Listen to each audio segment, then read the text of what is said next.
ప్రియ సహోదరి సహోదరులారా, ప్రేమ నమ్మకము కలిగిన యేసుక్రీస్తు ప్రభువుల వారి నామమును బట్టి మీ అందరికీ నా యొక్క వందనములు.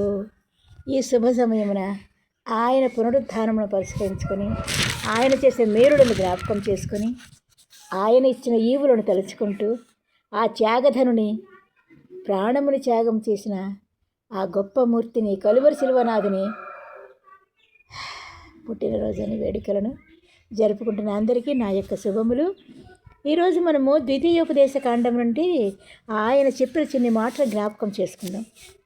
ద్వితీయోపదేశ కాండము 10వ అధ్యాయం నుంచి 12వ వచనం నుంచి కొంచెం చదువుకుందాం ప్రియ స్నేహితులారా.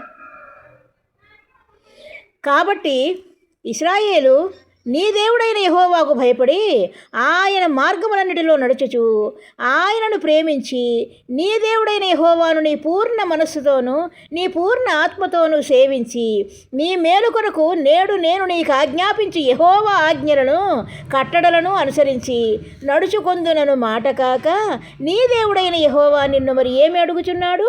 చూడుము, ఆకాశము మహాకాశము భూమియు అందున్నదంతయు నీ దేవుడైన యెహోవావే.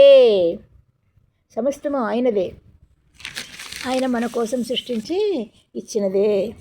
అయితే యెహోవా నీ పితరులను ప్రేమించి వారి యందు ఆనందపడి సమస్త జనులలో వారి సంతానమైన మిమ్మును నేటి వలె ఏర్పరచుకొనెను.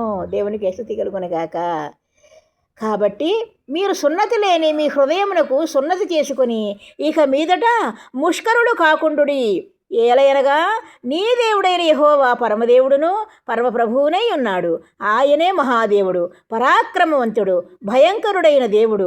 ఆయన నరుల ముఖమును లక్ష్య పెట్టనివాడు, లంచము పుచ్చుకొననివాడు. ఆయన తల్లిదండ్రులు లేని వానికిని విధవరాలికిని బీదలకును న్యాయము తీర్చి పరదేశి యందు దయయుంచి అన్న వస్త్రములను అనుగ్రహించువాడు.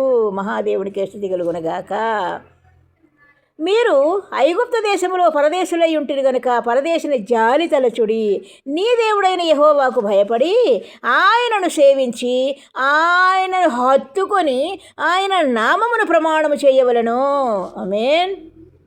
ఆయనే నీకు కీర్తనీయుడు. నీవు కన్నులారా చూచుచుండగా భీకరమైన ఆ గొప్ప కార్యములను నీ కొరకు చేసిన నీ దేవుడు ఆయనే.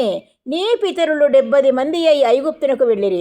ఇప్పుడు నీ దేవుడైన యెహోవా ఆకాశ నక్షత్రముల వల్లే నిన్ను విస్తరింపజేసి ఉన్నాడు. హల్లెలూయా. కాబట్టి నీవు నీ దేవుడైన యెహోవాను ప్రేమించి ఆయన విధించిన వాటిని అనుసరించి ఆయన కట్టడలను విధులను ఆజ్ఞలను ఎల్లప్పుడూ గైకొనవలెను. ఆమేన్. Praise the lord.